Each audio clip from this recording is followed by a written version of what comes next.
नमस्कार. नमस्कार.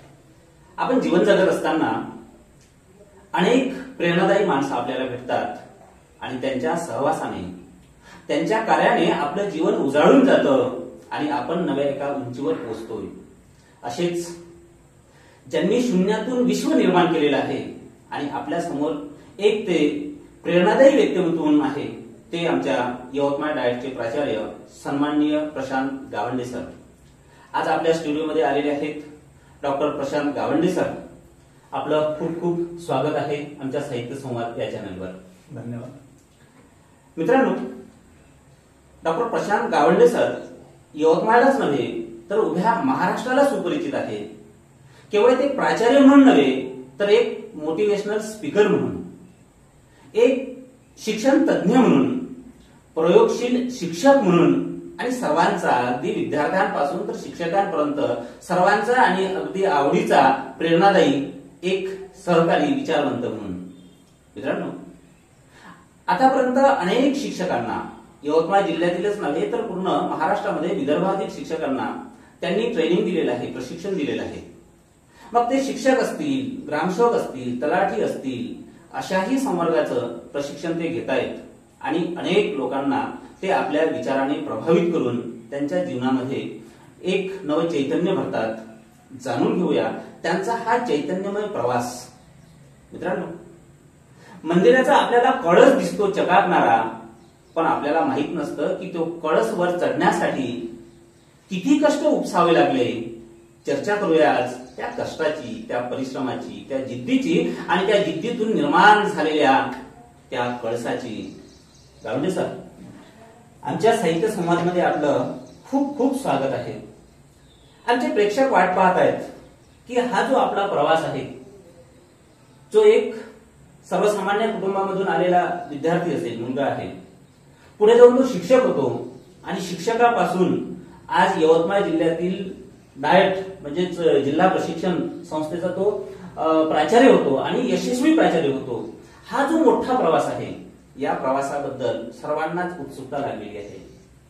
मला सांगा की आपला तो शिक्षकाचा प्रवास कुठून सुरू झाला? शिक्षणाचा आणि शिक्षकाचा असा दोन प्रवास म्हणता येऊ शकते. बिलकुल. शिक्षणाचा प्रवास जर पाहिला तर प्राथमिक शिक्षण माझं आर्णी तालुक्यामध्ये जे गाव आहे आता चिखली झाला तिथे झालं. त्यानंतर दारवा तालुक्यातलं गोंडेगाव नावाचं गाव आहे जिथे चौथा वर्ग आणि 5वी ते 10वी असं श्रीमंत दत्ता भारती विद्यालय आर्णी इथपर्यंतच माझा रेग्युलर विद्यार्थी म्हणून प्रवास आहे. 10वी नंतर कुठल्याही कॉलेजमध्ये न जाता पूर्ण प्रवास जो आहे अप टू PhD हा सर्व बहिष्कार विद्यार्थी म्हणून आहे, एक्सटर्नल स्टुडंट म्हणून. त्यामुळे शिक्षणाचा प्रवास जो आहे तो काही खूप वेगवेगळ्या कॅम्पसमधून झाला असं मुळीच नाही. 3 कॅम्पसमधूनच झाला. नंतर BEd आणि BEd मात्र रेग्युलर करता आलं शासकीय अध्यापक महाविद्यालयामध्ये. शिक्षकाचा प्रवास जो आहे तो आश्रमशाळेपासून सुरू झाला. 89-90 मध्ये शासकीय आश्रमशाळा हर्षी येथे सुरुवात झालेली. तिथे एक सत्र काढत नाही तर लगेच निवड मंडळातून नंतर प्राथमिक शिक्षक म्हणून जिल्हा परिषदेमध्ये रुजू झालो. बाबुळगाव तालुक्यामध्ये नायगाव नावाचं गाव आहे त्या ठिकाणी. तिथून मग पदवीधर शिक्षक म्हणून लगेच 2 वर्षामध्ये गवंडी गाव आहे बाबुळगाव तालुक्यात तिथे. आणि 1995 ते इकडे डाएटला सिलेक्शन होईपर्यंत पूर्ण प्रवास जो आहे तो गळवा नावाचं जे गाव आहे उच्च प्राथमिक शाळा गळवा त्या ठिकाणी शिक्षक म्हणून होता. म्हणजे तुमचा प्रवास शिक्षकापासून, प्राथमिक शिक्षकापासून तर मग परीक्षांच्या माध्यमातून, MPSCच्या माध्यमातून डाएटला प्राचार्य म्हणून तुमची निवड झालेली आहे. असे अनेक शिक्षक आहेत की जे खूप अभ्यास करतात आणि त्यांनाही असं वाटतं की शिक्षण अधिकारी व्हावं, शिक्षण विस्तार अधिकारी व्हावं किंवा प्राचार्य व्हावं. तो तुमचा प्रवास त्यांना निश्चितच प्रेरणादायी ठरेल. मला एक सांगा की या प्रवासामध्ये तुम्ही प्रयोगशील शिक्षक म्हणून परिचित आहात, लोकांना शिक्षक म्हणून परिचित आहात. आणि यामध्ये सरांचं MA, BEd, PhD झालेलं आहे, सेट सुद्धा झालेलं आहे. आणि बावळगाव तालुक्यामध्ये त्यांनी त्या काळामध्ये 98च्या काळामध्ये एक वेगळा प्रयोग केला होता जो की कुणीही त्या काळामध्ये प्रयोग केला नव्हता आणि विद्यार्थ्याला केंद्रबिंदू समजून प्रयोग केला होता. तो तुमच्या प्रयोगासंदर्भात सांगा. मी जेव्हा शिक्षक म्हणून लागलो तर दुसरा टप्पा माझा पदवीधर शिक्षक म्हणून होता. 25% पदवीधर शिक्षक घ्यायचे प्रत्येक शाळेमध्ये 5वी ते 7वीला. त्यावेळेस 5वी पासून 7वी पर्यंत इंग्रजी होतं. त्या वर्गांना इंग्रजी शिकवणारा शिक्षक म्हणून पदवीधर शिक्षक असायचा. माझा मुळात इंग्रजी विषयामध्ये आवड होतीच मला, पण एक विद्यार्थी म्हणून शिक्षक म्हणून पाहिजे असं यश काही मला मिळून नव्हतं. विद्यार्थ्यांकडून हवा तो प्रतिसाद मिळत नाही. प्रामाणिकपणे सातत्याने शिकवत असून सुद्धा विद्यार्थ्यांकडून जो प्रतिसाद, अपेक्षित प्रतिसाद जो होता तो मिळत नव्हता. त्यामुळे एक संवेदनशील शिक्षक म्हणून अस्वस्थ होणं, वाईट वाटणं हे साहजिक आहे. त्या गरजेतून, जसं necessity is the mother of invention म्हणतात, त्या गरजेतूनच प्रयोगशाळेची निर्मिती झाली असं म्हणता येईल. इंग्रजी मुलांना समजावं, मुळात म्हणजे भाषा, इंग्रजी हा विषय म्हणून त्यांनी न शिकावं, तर ती भाषा म्हणून शिकावं असं मला अगदी मनापासून वाटायचं. त्याच्यामुळे इंग्रजी भाषेचे चारही कौशल्य, इन्क्लुडिंग कम्युनिकेशन, हे सर्व मुलांना यावं असं वाटत होतं. त्यासाठी म्हणून असं एखादं दालन असलं पाहिजे की जिथे मुलांना प्रत्यक्ष ते शिकायला येतील, ती प्रोसेस एन्जॉय करतील. लर्निंग प्रोसेस जी आहे, लर्निंग प्रोसेस ही एक जॉयस प्रोसेस आहे असं मला वाटतं. त्याचा आनंद घेत जर आपण शिकलं तर ते जास्त सस्टेनेबल राहते. अशा विचार मनात चाललेला असताना पुण्याला एका मित्राच्या मुलीच्या वाढदिवसाला मी फॉर्च्युनेटली हजर होतो. तिला आलेली जी काही खेळणी होती, त्या खेळण्यांमध्ये काही भाषिक खेळणी पण मला दिसली, लँग्वेज गेम्स म्हणता येईल. त्यात इंग्रजीची पण होती. मला एक माझा आत्मधला जो शिक्षक आहे तो जागृत झाला. मला ही खेळणी आपल्या शाळेमध्ये कामी येऊ शकतात म्हणून ज्यांच्याकडून ती मिळाली होती तिला बक्षीस, त्यांच्यासोबत संपर्क करून त्या दुकानाचा शोध घेऊन जेवढे मला शक्य होते त्यावेळेस मी खेळणी घेऊन आलो. नंतर मी एक 8-10 दिवस निरीक्षण केलं मुलांचं. तर आपल्या शिकवण्यामधला जो मुलांमध्ये आनंद असायचा त्यापेक्षा जास्त आनंद जे आहे ते खेळण्यामधून त्यांना मिळत दिसत गेलं. मुलांचं व्होकॅब्युलरी डेव्हलपमेंट आणि यासाठी ते सपोर्ट पण करत गेला. आणि त्यातूनच मग एक मोठ्या भाषिक प्रयोगशाळेची लोकसहभागातून निर्मिती झाली. काही शिक्षक मित्रमंडळी होते, त्यांनी मदत केली आर्थिक स्वरूपाची, काही लोकांनी वस्तू स्वरूपाची, आणि मुळात म्हणजे गावकऱ्यांचा सर्वात मोठा सहभाग त्या ठिकाणी लाभला. गावातून निधी उभा झाला आणि चित्रकला महाविद्यालय नावरगावचं होतं, तिथे डॉक्टर सदानंद चौधरी त्यांचे विद्यार्थी आणि त्यांच्या माध्यमातून एक सुंदर दालन आम्ही तयार केलं. त्यावेळेस 1998ला त्याचं इनॉग्रेशन झालं. सर्व पदाधिकारी आणि अधिकारी लोक त्या ठिकाणी होते. 10 शाळांच्या लोकांनी म्हणजे मुलांनी एक छान प्रेझेंटेशन जे आहे इंग्लिश मधून त्यावेळेस सर्वांसमोर दिलं. सर्वांना तो आश्चर्याचा धक्का होता. सर्व मीडियानी तो जो आहे त्यावेळेस इलेक्ट्रॉनिक आणि प्रिंट मीडियाने तो प्रयोग जो आहे तो उचलला आणि पूर्ण महाराष्ट्रभर त्या निमित्ताने मग शाळेच्या माध्यमातून, ऑब्व्हियसली विद्यार्थ्यांच्या माध्यमातून आम्हाला सुद्धा आपोआपच मग पोहोचता आला. फॉर्च्युनेटली दिवंगत रामकृष्ण मोऱ्यांनी डिसेंबर 99 मध्ये ते शिक्षण मंत्री असताना आणि जून 2000 पासून पहिलीपासून इंग्रजी सुरू झालं आणि गळवाईची शाळा जी आहे ती राज्य प्लॅटफॉर्मवर अगदी स्मार्ट पिटी जो इंग्रजीचा प्रशिक्षण असायचं त्या ठिकाणी एक नमुना गट गळवाईच्या शाळेचा तिथे प्रेझेंट केला गेला. आणि त्यानिमित्ताने मग आम्हाला सुद्धा हुरूप आला शिक्षक म्हणून. हे काही कुठल्याही एका व्यक्तीचं काम असू शकत नाही. इनिशिएटिव्ह जरी मी एकट्याने घेतला असेल तरी ते एक टीम वर्क होतं. त्यावेळेसचा स्टाफच आमचा खूप छान होता, पॉझिटिव्ह होता, सर्व लोक मेहनत घेणार होते. आणि शाळा ज्यावेळेस राज्याच्या प्लॅटफॉर्मवर गाजायला लागली तेव्हा शिक्षकांना छान वाटलं, गावकऱ्यांना त्या शाळेविषयी एक आपुलकी निर्माण झाली की आपलं गाव जे आहे ते वेगळ्या अर्थाने सकारात्मकपणे मीडियामध्ये येत आहे. मग शाळा आणि गाव असा समन्वय एका निर्जीव खोलीने घडवणार, म्हणजे सजीवांमध्ये एखादी निर्जीव खोली परिवर्तन करू शकते याची अनुभूती मला त्यावेळेस. फार मोठा प्रवास आहे. आणि 1998 मधला जेव्हा काही नव्हतं, कोणी भाषेचे प्रयोग करत नव्हते, अशा वेळेस सरांनी प्रयोग केला. मित्रांनो, याची दुसरी बाजू अशी आहे की गावंडे सरांनी तो प्रयत्न केला आहे. इंग्लिश लँग्वेज लॅबोरेटरी सुरू केली. कोणी सुरू केली तर त्यामागचा इतिहास असा आहे, त्यामागचा आपण मागे जाऊन असं पाहतो तर प्रशांत गावंडे सर 12वी मध्ये इंग्रजी विषयामध्ये फेल झाले होते.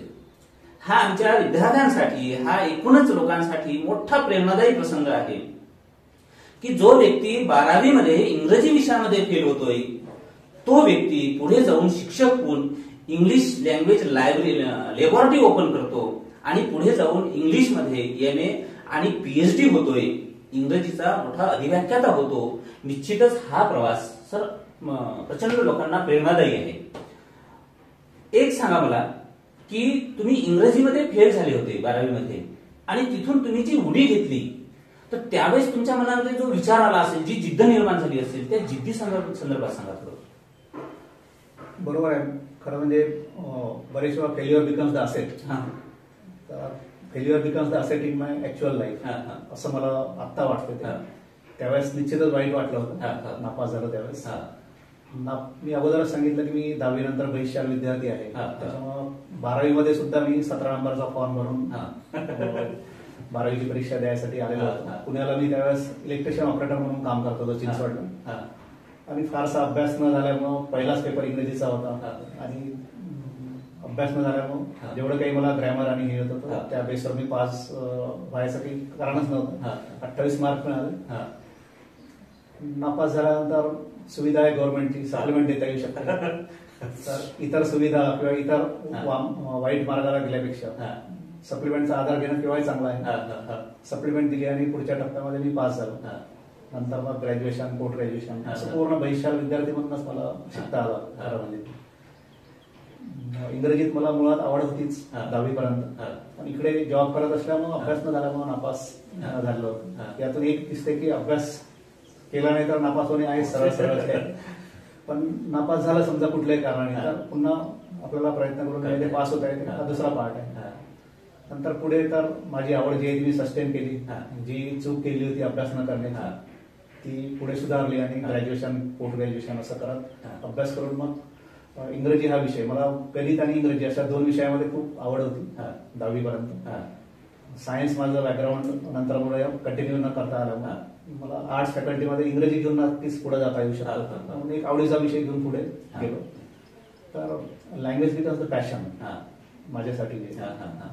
मी नेहमीच मुलाखतींमध्ये सांगतो की I am the language lover. Lover हा शब्द तिथे परफेक्ट लागू पडतो. लवरची कुठलीही तयारी असते काही करायची, तसंच ती भाषेसाठी वाटेल ते असं स्वतःला समजतं. आणि अगदी कॉन्फरन्स असेल, ओरिएंटेशन असेल, कुठल्या नॅशनल इंटरनॅशनल कॉन्फरन्स असतील, प्रशिक्षण असतील, इंग्रजीसाठी किंवा भाषेसाठी काही पण असेल तर मी त्या ठिकाणी तयार असतो. सरांनी एक शब्द फार छान वापरलाय की इंग्रजी शिकणं किंवा इंग्रजी भाषा हा केवळ छंद नाही आहे, हॉबी नाही आहे, तर त्यांच्याकडे मी लव्हर सारखा पाहतोय आणि तो लव्हर काही करायला तयार आहे. माणसानं एखादी गोष्ट मिळवण्यासाठी काही करायला तयार असावं याचं मोठं जिथं जागतं उदाहरण म्हणजे डॉक्टर प्रशांत गावंडे सर आहेत. मित्रांनो, आतापर्यंत आपण बऱ्याच मोठ्या मोठ्या माणसांचे संदर्भ घेतोय की ते 10वी मध्ये, मग महात्मा गांधी असेल की ते 10वी मध्ये फेल झाले होते आणि मग पुढे जाऊन त्यांनी मोठं कार्य केलंय, मोठे माणसं झाले. आपण त्यांना पाहिलं नाही, त्यांना अनुभवही नाही, पण आपल्याकडे असे माणसं आहेत ज्यांना आपण पाहतो आहे, त्यांच्या सोबत राहतो आहे. डॉक्टर प्रशांत गावंडे सर की 12वी मध्ये फेल होऊन सुद्धा त्याच विषयामध्ये PhD होत आहेत. दुसरं एक महत्वाचं की ते मोटिवेशनल स्पीकर आहेत. इंग्रजीवर त्यांचं प्रभुत्व आहेच आहे, पण कौशल्य ते अधिक चांगल्या पद्धतीने सांगतात. हेही गुण त्यांनी आत्मसात केलेले आहे. त्यामुळे एक प्रेरणादायी व्यक्तिमत्व म्हणून आपण त्यांच्याकडे पाहू शकतो. सर, आपण इकडे आलात प्रशिक्षण संस्थेमध्ये. आज तुम्ही तिथे प्राचार्य म्हणून आहेत. आपला हा प्रवास निश्चितच प्रचंड प्रेरणादायी आहे. म्हणजे कदाचित आपल्याला तो वाटत नसेल, पण ज्यांनी आपल्याला अनुभवलेलं आहे, ज्यांनी आपल्याला ऐकलेलं आहे, त्यांच्या मनामनामध्ये अजूनही आपण भलं मोठं घर करून आहात. त्या घरामधला एक दरवाजा उघडत असताना मला हे सांगा की तुम्ही DED कॉलेजमध्ये, यवतमाळला जे DED कॉलेज आहे तिथेच तुम्ही विद्यार्थी म्हणून राहिलेले आहेत आणि तो जवळपास 92-93चा काळ असेल कदाचित विद्यार्थी म्हणून राहिलेला. ज्या DED कॉलेजमध्ये विद्यार्थी होते त्याच कॉलेजमध्ये सर आज प्राचार्य म्हणून तिथे अधिष्ठित आहेत. कसं वाटतं सर? मुळात मी एक गोष्ट स्पष्ट करणं गरजेचं आहे मला या ठिकाणी. मी ओरिजिनल प्राचार्य नाही. माझं मूळ पद वरिष्ठ अधिव्याख्याता आहे. शासनाने, प्रशासनाने माझ्याकडे इथे 2दा मला संधी दिली प्राचार्य पदाची. माझ्या मर्यादा सुद्धा मला माहिती हा. आहे. मुळात मी आय एम द बेस्ट अकॅडमिशियन, हा हा might be the good administrator. हा हा हा मी प्रशासक नाही, खूप हा, छान हा, हा. चांगला असू शकतो हा. बेस्ट मध्ये बोला, पण अकॅडमिशियन मात्र मी हा. बेस्ट आहे मला खात्री आहे. हा. आपण जे म्हटलं आता की मी त्याच कॅम्पसमध्ये विद्यार्थी पण होतो. हा. मी 86-88 मध्ये शासकीय अध्यापक विद्यालय महाविद्यालय जे आहे आमचं, हा. त्या ठिकाणीच मी डीएड केलेलं आहे. हा. त्याच ठिकाणी मी 94-95 94-95 ला शासकीय अध्यापक महाविद्यालय डीएड सुद्धा केलं. त्यावेळेस मी नोकरी करत होतो, हा. हा. पण एक वर्ष मी तिकडून ब्रेक घेऊन हा. सुट्या काढून या ठिकाणी रेग्युलर डीएड केलं. हा. ज्यावेळेस 2005 ला मी एमपीएससी दिली तर अधिव्याख्याता म्हणून एमईएस ग्रेड बी मध्ये हा. पहिली अपॉइंटमेंट ही सुद्धा त्याच कॅम्पसमध्ये जिल्हा शिक्षण प्रशिक्षण संस्थेमध्ये झाली. हा. हा. बीएड कॉलेज मग विलग झालं, हम्म. कॉन्फरन्स युनिटचे आहे ते. हा. हा. शासकीय अध्यापक विद्यालय आणि ते कन्वर्ट झालं हम्म. जिल्हा शिक्षण प्रशिक्षण संस्थेमध्ये हा. 96-97 हा. हा. तोपर्यंत काही डेप्युटेशनवर लोक होती हा. आणि पहिली बॅच जी एमपीएससी हा. हा. 2006 मध्ये रुजू झाली. हा. त्यावेळेस अधिव्याख्याता म्हणून सुद्धा त्याच कॅम्पसमध्ये मला येता आला. हा. हा. म्हणजे मला शिकवणारी जी सर्व गुरुवारी मंडळी होती डीएडला शिकवणारी, हा. हा. ती त्याच कॅम्पसमध्ये सेवापूर्व विभागामध्ये हा. सुद्धा काम करत होती. हा. हा. त्यांच्या सहवास मला पुन्हा घेता आला. हा. हा. त्यांना खूप छान वाटायचं की आपला एक विद्यार्थी हा. आपल्याच ठिकाणी आपल्याच अधिकारी म्हणून हा. रुजू झालेला हा. आहे. हा. नंतर मध्ये 16 ते 18 मध्ये हा. आणि आता 22 पासून हा. माझ्याकडे शासनाने जबाबदारी प्राचार्य पदवी सुद्धा दिलेली हा. आहे. हा. तर अतिशय डेमोक्रॅटिक वेनी सर्वांच्या समन्वयाने सहकार्याने हा. आपण एक छान प्रशासक सुद्धा असू शकतो. हा. याची चांगली अनुभूती मला गेल्या 3-4 वर्षामध्ये. हा. सिस्टम मध्ये छान करायचं असेल तर सिस्टम मध्ये राहून बऱ्यापैकी छान करता येऊ शकते. अशा आशयाचं एक वाक्य इंग्लिशमध्ये, हा. If you want to change the system you have to win the system. हा. सिस्टमच्या बाहेर राहून बऱ्याचशा मर्यादा हा. पडतात, सिस्टम मध्ये राहून आपल्याला त्या परिक्षेत्रामध्ये बऱ्यापैकी छान काम करता येऊ हा. शकतं. हा. त्याच्यामुळे टोटली पॉझिटिव्ह ऑप्टिमिस्टिक राहून जेवढं छान करता येईल त्या परिक्षेत्रामध्ये हा. आपल्या कार्यकक्षेमध्ये हा. त्या पदाच्या मर्यादेमध्ये हा. ते नक्कीच छान करण्याचा प्रयत्न सुरू आहे हा. अगदी या ठिकाणी. आणि आय एम एन्जॉईंग देअर. ज्या केबिन समोरून आपण फिरकत सुद्धा नव्हतो, हा. त्या केबिन मध्ये बसायचा योग जर आला असेल हा. तर त्यामुळे माझी अकाउंटेबिलिटी जी आहे, मॉरल अकाउंटेबिलिटी ती हा. जास्त वाढते. हा. बिलकुल त्या खुर्चीला कुठलं गालबोट लागणार नाही या पद्धतीनं मला वागणं जे आहे ते क्रमप्राप्त ठरते. बिलकुल. त्याच्यामुळं त्या मर्यादेत राहूनच छान काम करण्याचा प्रयत्न सुरू आहे. वा, छान.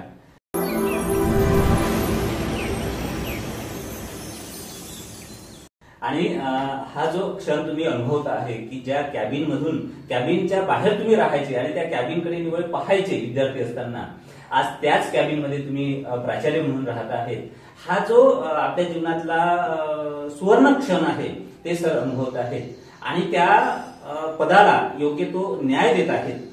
निवळ ते प्राचार्य म्हणून नाही तर अनेक लोकांचं जीवन बदलवणारे एक मोटिवेशनल स्पीकर म्हणून सुद्धा सरांची ख्याती आहे. मित्रांनो, इंग्रजीचं भय इंग्रज असतानाही होतं आणि इंग्रज गेल्यावरही आहे. प्रचंड भय आहे. ग्रामीण भागामध्ये तर बरेच मुलं इंग्रजी हा विषय असल्यामुळे शिक्षण सोडून देतात किंवा त्यांचं शिक्षण अर्धवट राहतं. इंग्रजीचं ओझं ते टांगती तलवार आपल्या डोक्यावरती घेऊन जगतात. सरांना एका काळामध्ये इंग्रजी हा विषय कठीण गेला आहे, पण नंतर त्यांनी त्या विषयावर कमांड मिळवली. आज ते एनसीईआरटी मध्ये सदस्य आहेत. एससीईआरटी म्हणजे महाराष्ट्र राज्य शैक्षणिक संशोधन व प्रशिक्षण संस्था पुणे, यामध्ये इंग्रजी अभ्यासक्रमामध्ये आहे. आणि जो 11वी-12वीचा इंग्रजीचा अभ्यासक्रम फ्रेम होतो त्या कमिटीचे ते चेअरमन सुद्धा आहेत. महाराष्ट्र राज्य पाठ्यपुस्तक निर्मिती मंडळ, बालभारती भाषा या समितीचे ते सदस्य आहे. अनेक पुस्तकांचा त्यांनी इंग्रजी अनुवाद केलेला आहे आणि इंग्रजी भाषेवर त्यांची एक कमांड आहे. सरांना मी विचारू इच्छितो की बऱ्याच विद्यार्थ्यांना इंग्रजीचं ओझं वाटतंय, कारण आपल्या हा प्रवासाचा अत्यंत महत्वाचा भाग आहे आणि या प्रवासातूनच अनेक विद्यार्थ्यांना, अनेक लोकांना प्रेरणा मिळणार आहे. त्यामुळे मला वाटतं हा प्रश्न महत्वाचा आहे. बऱ्याच लोकांना इंग्रजीचं भय वाटतं, ओझं वाटतं. त्यांना इंग्रजी कधीच शिकता येणार नाही का? आणि शिकता जर येत असेल तर कशा पद्धतीने त्यांना इंग्रजी बोलता येईल हे थोडं समजून सांगा. मुळात भाषा शिक्षण हा जो आहे तो स्किल बेस्ड सब्जेक्ट आहे. श्रवण, भाषण, वाचन, लेखन, ओरसी आणि लिटरसी असे 2 पार्ट आहेत. दुर्दैवानं एक्झाम ओरिएंटेड सर्व इंग्रजीचं अध्यापन अध्ययन सुरू असल्यामुळे रिडिंग आणि रायटिंगवर जास्त फोकस केला जातो. त्याच्यामुळे मुलांना लिहिता येते, वाचता येते, पण बोलता येत नाही. बोलण्याचा संबंध ऐकण्याशी आहे. आमच्याकडे काही पालक आणि मुलं येतात, तर आम्हाला बोलता येईल का इंग्रजी असं म्हणतात समजा, आमच्या अकॅडमी मध्ये सुद्धा येतात. तर आम्ही त्यांना एकच वाक्य सांगतो की ज्यांना बोलता येते त्यांना इंग्रजी बोलता येते. वा, ते मुके नसले पाहिजे. फक्त दमनची एक वेगळी भाषा आहे, त्यांना बोलता येते, पण त्याच्या साईन लँग्वेज मधून बोलता येते. म्हणजे आपण एवढे वर्ष इंग्रजीचा अध्ययन केलंय, अध्यापन केलंय आणि अनेक लोकांना इंग्रजी संदर्भात कार्यशाळा घेऊन आपण सांगितलं. यानुसार आपण, मला वाटते दाव्यानुसार सांगता की इंग्रजी कशी शिकता येते, ते ज्यांना बोलता येते त्यांना इंग्रजी शिकता येते. इंग्रजीच काय, कुठलीही भाषा बोलता येईल. इंग्रजी एक सोपी भाषा आहे. शिकवणारा व्यक्ती ज्या पद्धतीचं, if the students have the problem to communicate, I don't blame with the students. Teachers themselves have the problem in the classroom. That's why the students have. सरळ त्याचं कोरिलेशन. ज्या शाळेमध्ये शिक्षक छान आहेत, इंग्रजी बोलणारे, इंग्रजीतून मुलांना बोलका करणारे, त्या शाळेमध्ये अजूनही जिल्हा परिषद, नगर परिषद, आश्रम शाळांमध्ये सुद्धा छान इंग्रजीचं वातावरण आहे. ज्या शाळेमध्ये शिक्षकांची बोंब आहे त्या ठिकाणी समस्या आहे. ती इंग्रजी माध्यमांकडे जे वळण्याचं कारण मुळात तेच आहे की इंग्रजी भाषा ही काही केवळ आता भाषा म्हणून तिच्याकडे पाहता येणार नाही, तर ती एक जगण्याची भाषा आहे असं म्हटलं तरी चालतं. English is the language of trade and industry, it is the language of science and technology, it is the window of the world, it might be the language of judiciary, but I dare to say that English becomes the life language nowadays, without which nobody can survive. इंग्रजी भाषा ही एक जगण्याची भाषा आहे सर्वात महत्त्वाची. International प्लॅटफॉर्मवर आणखी कोणी कितीही म्हणत असेल तरी इंग्रजी शिवाय आता काही आपल्याला पुढे जाता येणार नाही. त्यामुळं आपल्या मातृभाषा आपल्याला आलीच पाहिजे. ऑब्व्हियसली ती येणं क्रमप्राप्तच आहे, पण याचा अर्थ इंग्रजीचा दुस्वास करावा असं तसं होऊ शकत नाही. मी स्वतः भाषाप्रेमी असल्यामुळे कुठलीही भाषा जी आहे ती इन्फेरियर किंवा सुपेरियर असू शकत नाही. प्रत्येक भाषा सुपेरियरच आहे, ती छानच आहे. इव्हन बोली भाषा सुद्धा, प्रत्येक भाषेचं आपापलं सौंदर्य आहे. आम्ही एक वाक्य मी नेहमी वापरतो व्याख्यानांमध्ये, आणि ते आहे की English has its own beauty, Marathi has its own सौंदर्य, हिंदी हॅज इट्स ओन खूबसूरती, आणि उर्दू हॅज इट्स ओन नजाकत. भाषेचा कसा काय दुस्वास करता येईल. भाषा हे कनेक्टिव्हिटीचं माध्यम आहे. हे हृदयचे ते हृदय लोकांना कनेक्ट करणार. भाषा हा द्वेषाचं कारण असूच शकत नाही.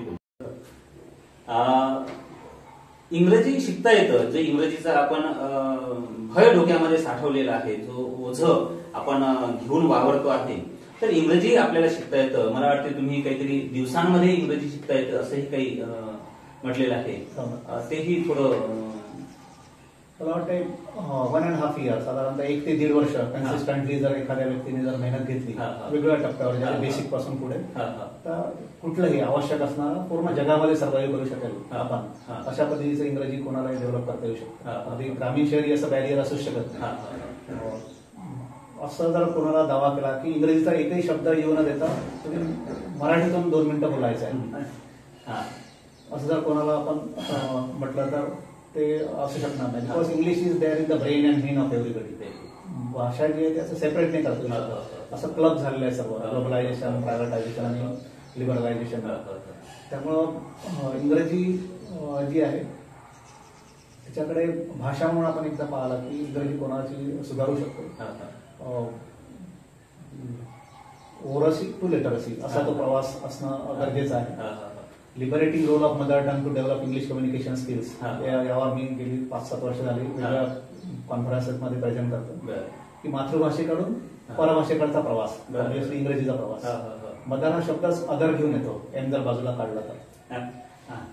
मदर टंग मध्येच अदर टंग आहे. Other tongue is included in the mother tongue. मातृभाषाची इतर कुठलीही भाषा जी आहे ती जननी आहे. मातृभाषेची कुठलीही भक्ती काही मराठीच नाही. कुठलीही ज्यांची मातृभाषा छान आहे त्यांची परभाषा सुद्धा छान होऊ शकते. त्याच्यामुळे पहिल्यांदा मातृभाषेवर लेबर घेणं त्या शाळांमध्ये, ज्या मीडियम मधून आपण शिकतोय ती भाषा मला बोलता, लिहिता, वाचता आली पाहिजे. हे सरळ सरळ. तसं इंग्रजी माध्यमांच्या शाळांमध्ये सुद्धा आपल्याला वातावरण दिसत नाही. Most of the English medium schools are the Hindi medium schools as per their instructions and command circles. इंग्रजी माध्यमांच्या शाळांमध्ये हिंदीतून कमांड देणं सुरू आहे, सूचना देणं सुरू आहे. म्हणून आपली इंग्रजी माध्यमात शाळा जाणारी मुलं जी आहेत घरी येऊन आपल्याला हिंदीमध्ये बोलताना दिसतात. त्याच्यामुळे इंग्रजी ते काही फार चॅलेंजिंग किंवा खूपच इनॅक्सेसिबल वगैरे आहे असं मला मुळीच वाटत नाही. कन्सिस्टन्सी त्याच्यामध्ये गरजेचं आहे. मदर टंग टू अदर टंग हा प्रवास जो आहे तो सरळ सरळ करता येऊ शकतो, ज्याला बायलिंग्युअल मेथड म्हणतात. त्या माध्यमातूनही ग्रामीण भागातल्या मुलांना चांगलं डेव्हलप करता येऊ शकतो. आणि हे नुसतं थिअरॉटिकली आपण सांगत नाही, practically we have practice there in our school. 3री ते 7वी पर्यंतचे सर्व मुलं आवश्यक तेवढं इंग्रजी जे आहे ते आत्मविश्वासपूर्वक ग्रामीण भागातले सुद्धा बोलू शकतात. त्याच्यामुळे ग्रामीण शहर असं बॅरियर नाहीच आहे. शहरातल्या so called English medium school जे आहेत आमच्या शाळेमध्ये येऊन मुलांचं इंग्रजी बघत होते. हे सर्व लोकांनी बघितलेलं आहे. त्या ऑस्ट्रेलियाच्या चमू आलेल्या होत्या. 5 वेगवेगळ्या देशांचे, इंग्लंड, ऑस्ट्रेलिया, बांगलादेश, श्रीलंका अशा वेगवेगळ्या देशातून लोक जे स्टडी टूरसाठी इथे आलेले होते त्यांनी आमच्या शाळेला भेट दिली त्यावेळेस. त्याच्यामुळे छान हे सर्व वातावरण करता येऊ शकते. आधी केले मग सांगितले, त्यामुळे इतकं आपण कॉन्फिडेंटली सांगू शकत आहे की ग्रामीण शहरी असं बॅरियर असू शकत नाही.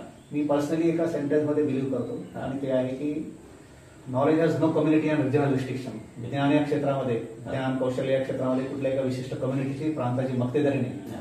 कोणत्याही कम्युनिटीचा, कोणत्याही प्रांतातला असे तो हिमाचल कुठलाही मुलगा किंवा मुलगी शिकू शकते. याच मानसिकतेमध्ये मी शाळेमध्ये असलं पाहिजे. ज्यांना ही मानसिकता राखता येऊ शकत नाही त्यांनी हे they have to choose the another असं मला वाटतं. आपली मानसिकता आपण बदलली पाहिजे. कारण एखाद्या गोष्टीचं भय असणं हे आपल्या मनमेंदूचा भाग आहे. तो भयच काढून टाकायचं. आणि सरांनी एक छान विचार सांगितला की मदरमध्येच अदर आहे. मदर जर चांगली असली तर त्यामध्ये अदर आहेच. अशा अँगलनी आपण भाषेकडे पाहूया आणि इंग्रजी भाषा सहज शिकता येते, ज्याचा आपल्याला भय वाटते आणि आपल्या प्रगतीसाठी ते अडचण ठरते, ती अडचण आपण सहज दूर करू शकतो. मला वाटते सर याच कारणाने आपण ग्रामीण भागातील शिक्षकांसाठी इंग्रजी शाळेची कार्यशाळा सुद्धा घेतलेली होती. त्यामागचा उद्देश काय होता? असं एक छान ग्रुप त्यावेळेस तयार झालेला होता. ही 90च्या दशकामधली गोष्ट आहे. 2000च्या सुरुवातीला पहिलीपासून इंग्रजी सुरू झाल्यानंतर, पहिलीपासून इंग्रजी सुरू झाल्यावर जो पदवीधर शिक्षकांकडेच इंग्रजीचा शिक्षक म्हणून बघितलं जायचं, तर तो एक टेम्पो जो आहे तो विड्रॉ करणं गरजेचं होतं. Each and every teacher, that is primary teacher, is the English teacher. या अँगलनी सर्वांची जबाबदारी वाढली. कारण 5-6-7ला पदवीधर शिक्षक असायचा, 1ली ते 4थी ते इंग्रजीचं काय. त्यामुळे इथे त्यावेळेस जे काही शिक्षक नेते मंडळी होती त्यांनी पुढाकार घेतला. मग इथे राऊत सर आहेत, शीतल सत्तुरार मॅडम आहेत, असे काही लोक एकत्र आले. आम्ही इथे नगर परिषदच्या त्यावेळेस जिल्हा परिषदेची शाळा, जुमाईबाईची शाळा, शिक्षकांना एकत्र करून सकाळची शाळा सुरू झाली 20 मार्चला की 21 मार्च पासून आम्ही तर 1 मे पर्यंत 2 महिने हे वर्ग जवळपास 6 ते 7 वर्षापर्यंत चालवले शिक्षकांसाठी. आता स्वयंस्फूर्तीनं उन्हाळ्याच्या दिवसामध्ये 3 वाजतापासून लोक 6:30 वाजेपर्यंत 6 पर्यंत स्वयंस्फूर्तीनं उन्हाळ्यात यायचे आणि त्याच्यामध्ये सातत्य होतं. त्याच्यामुळे तिथला जो ग्रुप आहे 78-80 लोकांचा, तो ज्या ज्या शाळेमध्ये होता त्यांनी त्या त्या शाळेमध्ये इंग्रजीचं वातावरण चांगलं केलं. त्याच्यामुळे ते 80चा जरी ग्रुप असेल तरी तो 8000 मुलांचं इंग्रजी चांगलं करणारा ग्रुप होता आणि अजूनही त्या लोकांनी ती कंटिन्युटी ठेवली. त्याच्यामुळे मला जे जे माहिती आहे किंवा ज्या ज्या व्यक्तीला जे जे माहिती असते ते इतरांपर्यंत ट्रान्समिट करणे, ते प्रभावित ठेवणे. तुकोबांसारखं की जे जे आपणाशी ठावे ते इतरांना सांगावे, शहाणे करून सोडावे सकाळी. माझं इंग्रजी माझ्यापुरतं सीमित न राहता इतरांपर्यंत प्रभावित करावं हा उद्देश ठेवून अनेक सकारात्मक विचाराच्या वेवलेंथ ज्यांचे जुळते असे शिक्षक आपलं स्वतःहून कॉन्ट्रीब्युशन द्यायचे तिथे. आणि ऍक्टिव्हिटी बेस्ड आम्ही खूप छान वातावरण त्यावेळेस तयार केलं होतं आणि तो एक त्यात आम्हाला आनंद मिळायचा. आणि त्याचं फायनल डेस्टिनेशन होतं विद्यार्थ्यांचं इंग्रजी चांगलं करणे. आपलं कौतुक यासाठीच आहे सर, जिल्हाभर होते आहे कौतुक की डायटचे प्राचार्य डॉक्टर प्रशांत गावंडे सर हे मुलांसाठी काम करतात, विद्यार्थ्यांसाठी काम करतात, शिक्षकांसाठी काम करतात. त्यांना वाटतं की इथल्या विद्यार्थ्याला इंग्रजीच नव्हे तर एकूण भाषेचं चांगलं ज्ञान व्हावं. त्यांना वाटतं की इथला शिक्षक हा प्रशिक्षित व्हावा. कारण शिक्षक जर प्रशिक्षित झाला तर तो निश्चितच विद्यार्थ्यांना चांगलं ज्ञान देईल आणि इथली ही जी भूमी आहे ती ज्ञानवंताची भूमी व्हावी हे त्यांना वाटतं. म्हणून त्यांचं मूल्यमापन हे एका प्राचार्यापेक्षा पलीकडे जाऊन आपल्याला करता येतं. सर, आपल्या जे प्रवासामधला अत्यंत कौतुकास्पद एक क्षण आहे किंवा एक तो प्रयोग आहे. खरं म्हणजे आपण म्हटलं की आपण प्रयोगशील शिक्षक आहात. प्राचार्य असूनही त्याच्याही पेक्षा शिक्षक आपण आहात. विद्यार्थी आणि आई वडील अलीकडे बऱ्याचदा की आपल्याला शिकवता येत नाही, दोघंही सर्व्हिसवर जातो किंवा कामाला जातो, म्हणून बऱ्याचदा मुलांना शाळेमध्ये टाकून दिलं जातं, एखाद्या ट्युशन्स लावून मोकळं केलं जातं. कशासाठी? तर तिथे तो राहील, घरापासून वेगळा राहील. काय शिकवते हा आपण विचार करत नाही. आईवडील आज आपली मुलांना शिकवण्याची, मुलांसोबत राहण्याची जबाबदारी झिडकारतात का? कदाचित हा विचार आला की काय तुम्ही एक प्रयोग केला होता, मला वाटते आईबाबांची शाळा, या प्रयोगासंदर्भात सांगा सर. तुम्ही एक छान सडनली एक वाक्य वापरलं, ते स्पॉन्टेनियस असेल कदाचित, की आई वडील मुलांना शाळेत टाकून देतात. तर बरोबर आहे, ते टाकूनच देतात. हो, टाकूनच देतात. एकदा शाळेमध्ये मुलांना टाकलं समजा की गंगेत घोडे ना आले, अशी मानसिकता बहुतांश पॅरेंट्सची आहे. बहुतांश पॅरेंट्स आणि जेवढे पांढरपेशे लोक आहेत मॅक्सिमम, काही क्वचित अपवाद सोडून द्या, त्यांचे ते जास्त आहे. मी जाणीवपूर्वक एक वाक्य वापरतो की more we qualified, more we problematic for our kids or children. जेवढे जास्त शिकलेले तेवढे जास्त प्रॉब्लेमॅटिक आहे आपल्या मुलांसाठी. विथ रेअर एक्सेप्शन, काही क्वचित अपवाद सोडून देऊया. तर आईबाबांची शाळा जी सुरू झालेली आहे, ती शाळा सुरू होण्यामागे वेगवेगळे कारण आहेत. अर्थात एका शाळेमध्ये बोलायला गेलं असताना तिथून मला प्रेरणा मिळाली, ती आयांकडून प्रेरणा मिळाली. त्या आयांसोबत मी बोलायला गेलो होतो नागपूर जिल्ह्यामध्ये, डोंगरगाव नावाच्या गावात. त्या आयांनी जे मला प्रश्न विचारून म्हणणं सोडलं त्यांच्या मुलांच्या समस्येच्या संदर्भात, तर त्याची उत्तर काही फार माझ्याकडे नव्हती. 16-17 मधली गोष्ट आहे. आणि मग मला असं वाटलं की हा एक धागा आहे की जिथे आपण अभ्यास केला पाहिजे आणि लोकांसोबत संवाद साधायला सुद्धा पुढे जाता येईल. मग पेरेंटिंगवर भरपूर वाचत गेलो, समजत गेलो, अनेक पालकांशी संवाद साधत गेलो आणि एक छान शाळा आईबाबांची, मुलांचं मानसशास्त्र आणि शैक्षणिक संगोपन, असं तिचे टॅगलाईन आहे. आणि एक 2.5 ते 3 तासाचं वर्कशॉप, इंटरॅक्टिव्ह वर्कशॉप आपण घेतो, प्रेझेंटेशन करतो, त्यामध्ये जगभरामधले संदर्भ देतो. जसं ऑडियन्स असेल त्या पद्धतीने आपण मोल्ड करतो. मग इंग्लिश, हिंदी, मराठी जो ऑडियन्स असेल, अगदी ग्रामीण भागातला असेल त्यांच्या पद्धतीने, इंग्लिश मिडियम स्कूल पासून असतं. जवळजवळ 98 वर्कशॉप झाले आता, 1 लाखाच्या वर आईबाबा झाले. मग हे 98 वर्कशॉप पूर्ण महाराष्ट्रभर झाली का? हो, महाराष्ट्र आणि महाराष्ट्राच्या बाहेर पण झाले. म्हणजे मध्य प्रदेशामध्ये झालं एक, त्यानंतर इकडे पॉंडिचेरीला काही पालकांच्या ग्रुप सोबत आपण बोललो. त्यानंतर तामिळनाडूमध्ये गुडियात्तम नावाचं शहर आहे, त्या ठिकाणी आपण गेलो.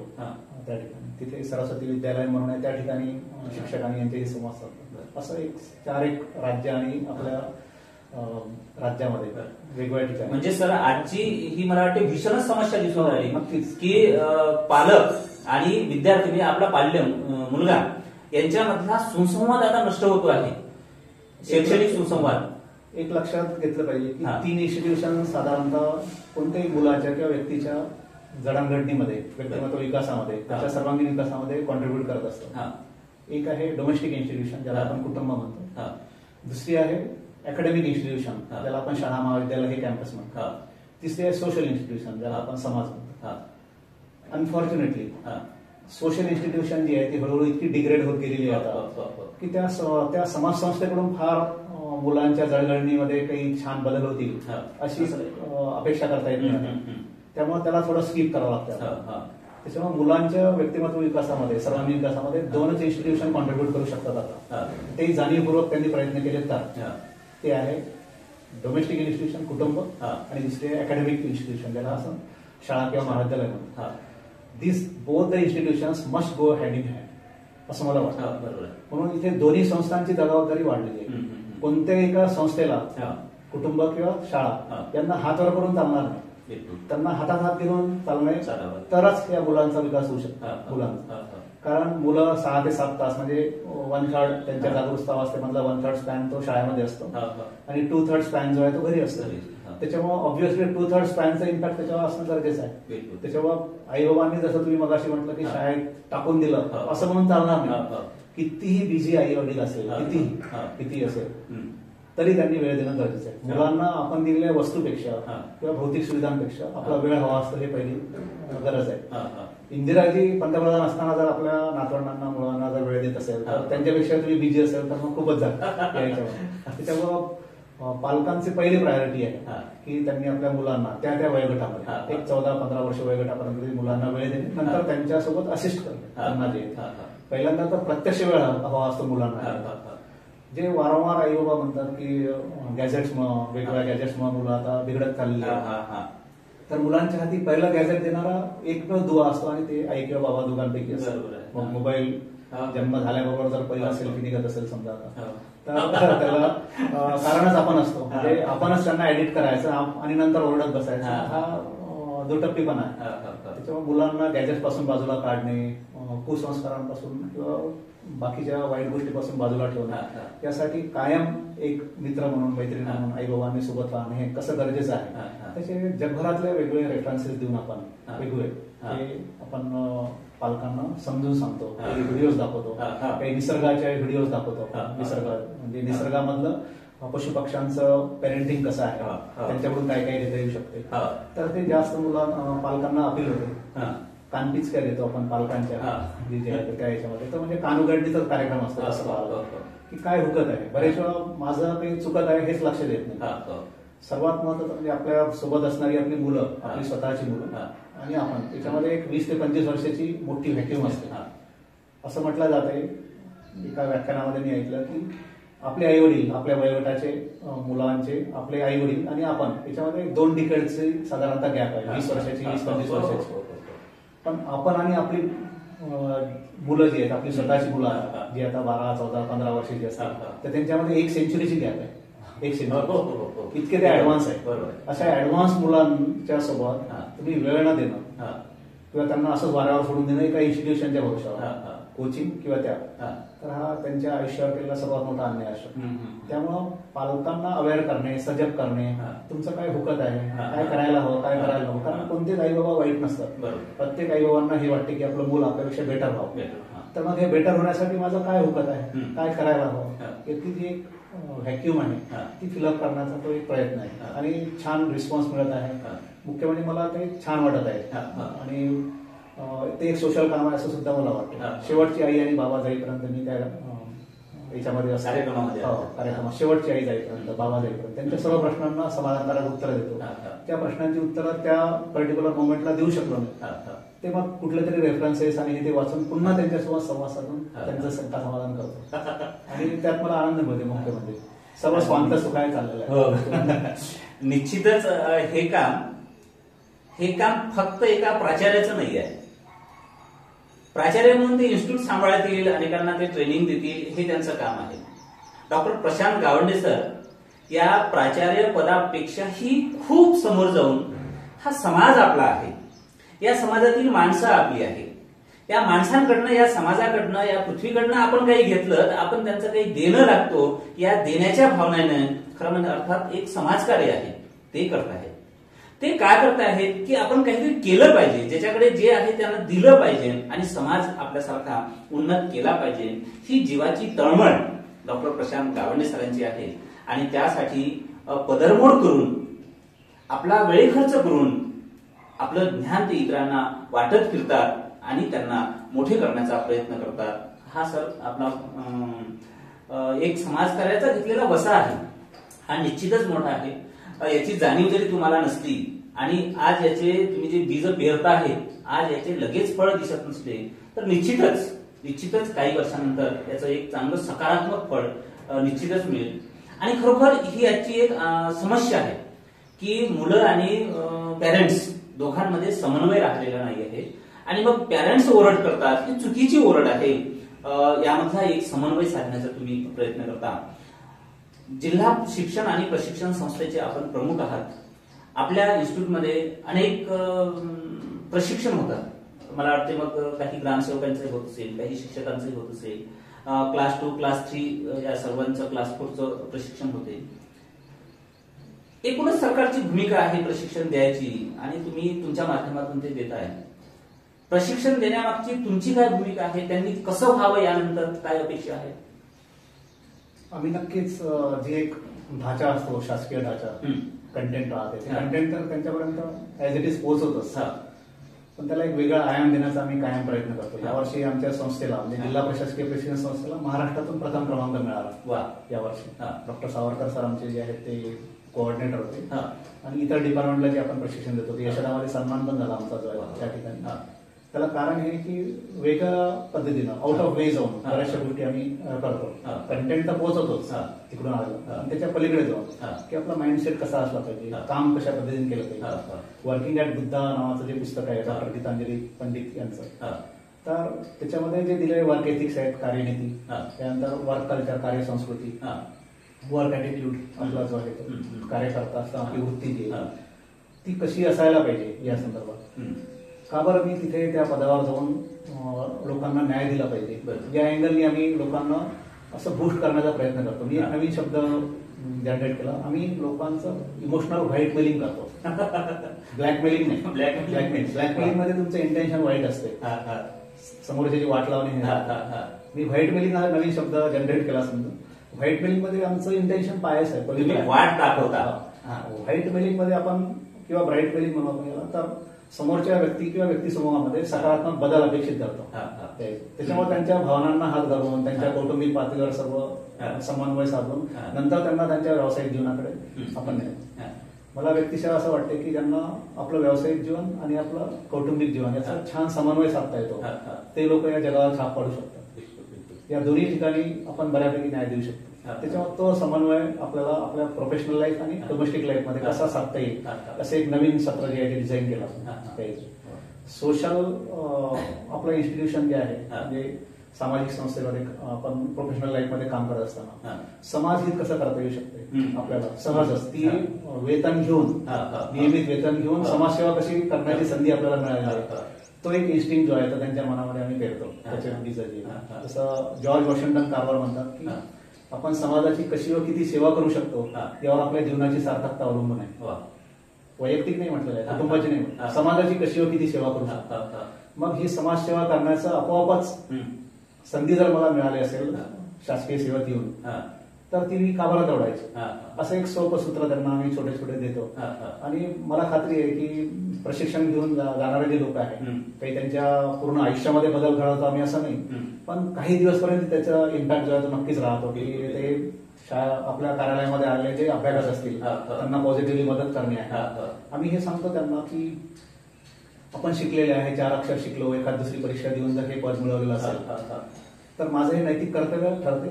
मी ज्या मासेसमधून आलेला आहे, ज्या ग्रामीण भागातून आलेला आहे, ज्या कम्युनिटीमधून आलेला आहे, तर त्या ग्रामीण भागातले लोक जर माझे लाभार्थी असतील तर माझ्या कार्यालयात आल्यावर ऍटलिस्ट त्यांना हवं नको ते विचारणे, त्यांना कशाची गरज आहे. एखादी मावशी आलेली आहे तिला फॉर्म पण भरता येत तर त्या कार्यालयातल्या शिपायापासून तर वरिष्ठ अधिकाऱ्यापर्यंत हे नैतिक कर्तव्य ठरते की तिला फॉर्म भरण्यासाठी मदत करणे. इतकं ते सोपं आहे, इतकं सोपं आहे. याच्यासाठी काही ती कॉरिडॉर मधून फिरत राहते आणि कोणी कार्यालयातलं विचारतही नसेल तर तुमच्या कथने आणि करणेमध्ये एक व्हॅक्यूम झाले.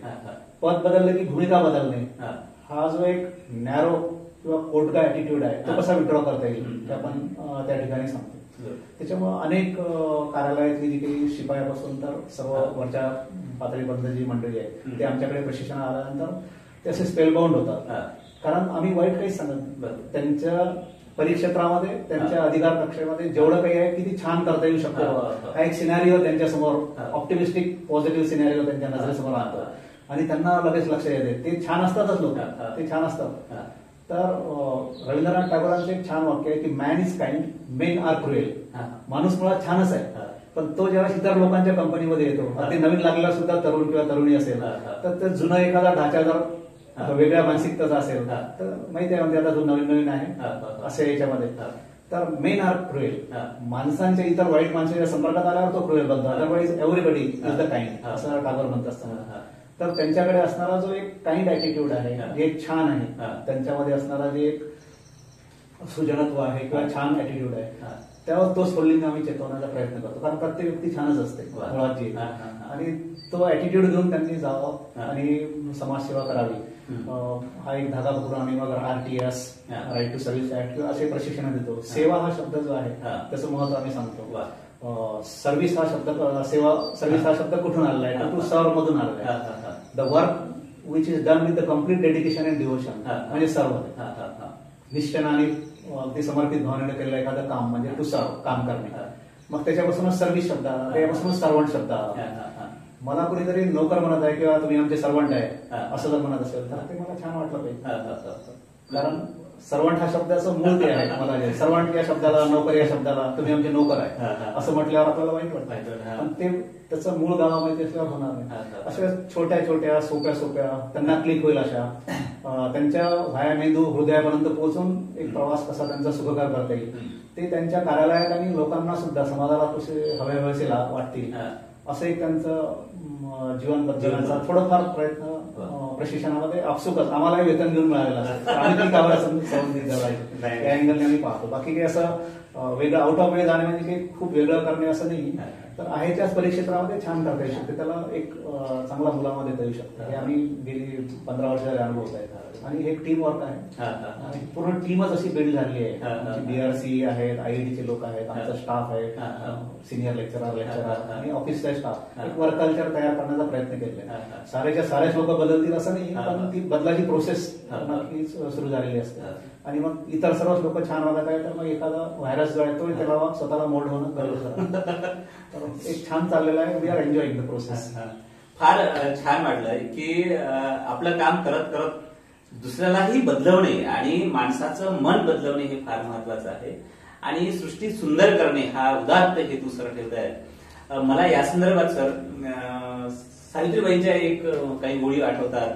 सुंदर सृष्टी, सुंदर मानव, सुंदर जीवन सारे, सद्भावाच्या पर्जन्याने बहरून टाकू वारे. हे तुम्ही काम करता आहेत. तुमच्या संदर्भात मला जी.ए. कुलकर्णींचं एक वचन आठवते. तुम्ही प्राध्यापक आहात आणि समाजकार्य करतायत.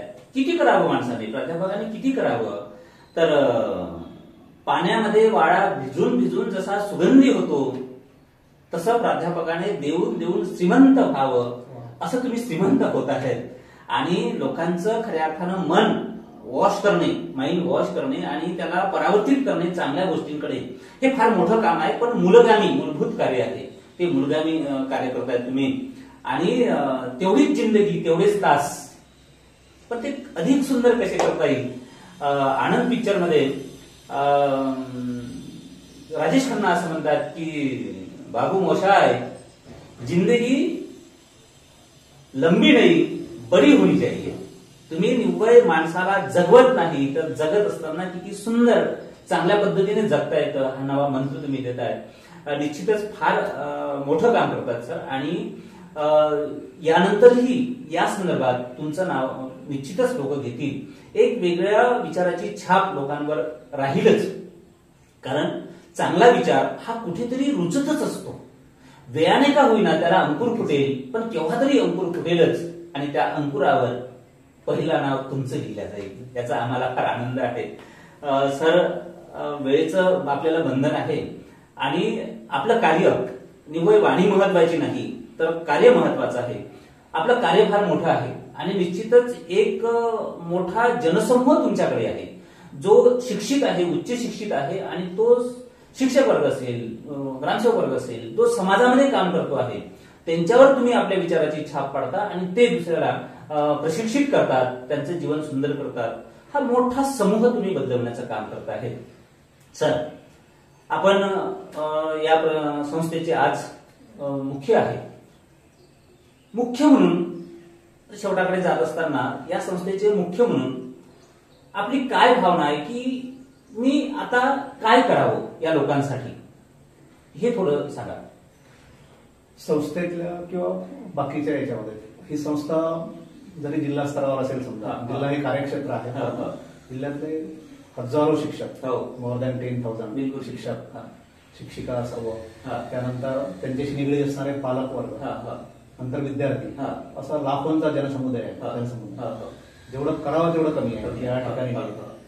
त्यामुळे त्यांचा अकॅडमिक इंटरेस्ट आहे, ज्यांना खऱ्या अर्थानं एक सोशल काम करायचं आहे, त्यांनी diet is the one can say one of the best platform अगदी जे त्यांचे कुठलेही ऍडमिनिस्ट्रेटिव्ह गट्स नाहीत पण अकॅडमिक गट्स आहेत त्यांच्याकडे.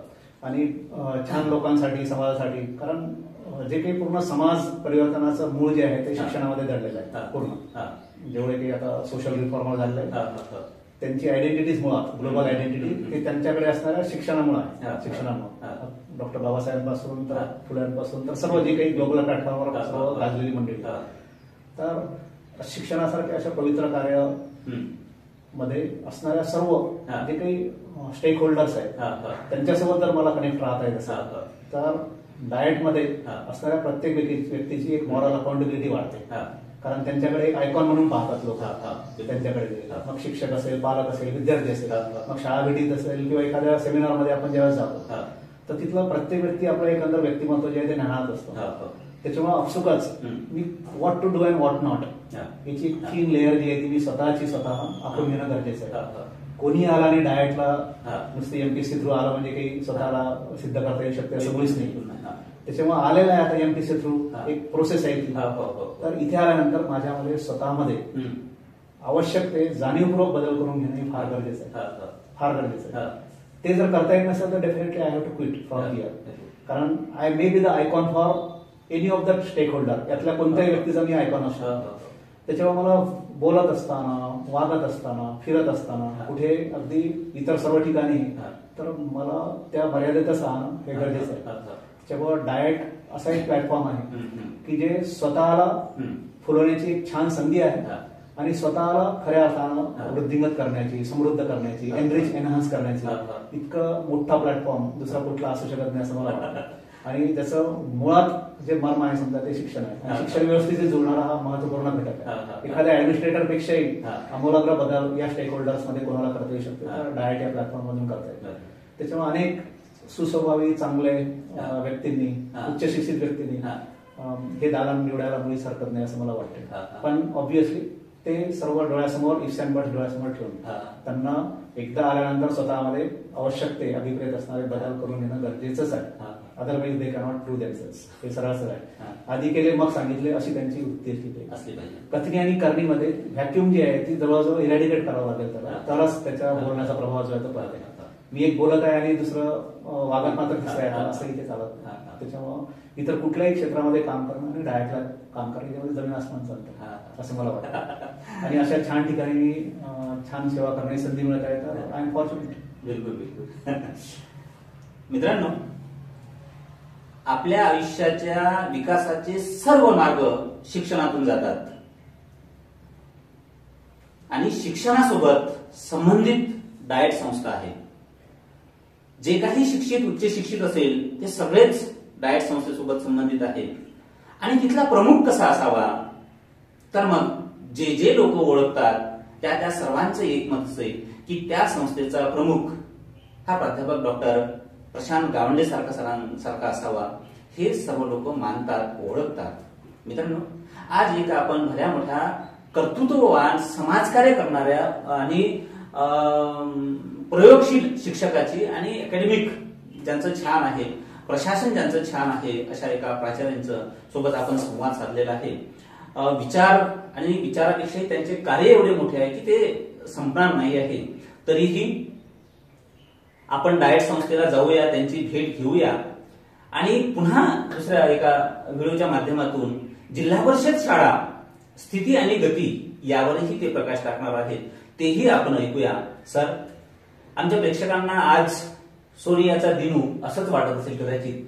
कारण एक खऱ्या अर्थानं कार्य करणारा माणूस, निवळ म्हणून म्हटलं की निवळ प्राचार्य नाही तर प्राचार्याच्याही पलीकडे जाऊन समाज उन्नत व्हावा यासाठी रात्रंदिवस झटणारा, पदरमोड करून झटणारा एक सच्चा कार्यकर्ता, समाजसेवक आणि प्राचार्य अशी आपली ओळख आहे. आमच्या साहित्य संवादमध्ये आपण आलात आणि आमच्या श्रोत्यांना एक वेगळा विचार की दिवस तेवढेच आहे, वेळ तेवढाच आहे, तरीही तेवढ्यामधूनच आपल्याला वेगळ्या दिशेने जाता येतं आणि आयुष्य चांगलं फुलवता येतं, हा मोलाचा विचार आपण सांगितला. आपले खूप खूप आभार. धन्यवाद.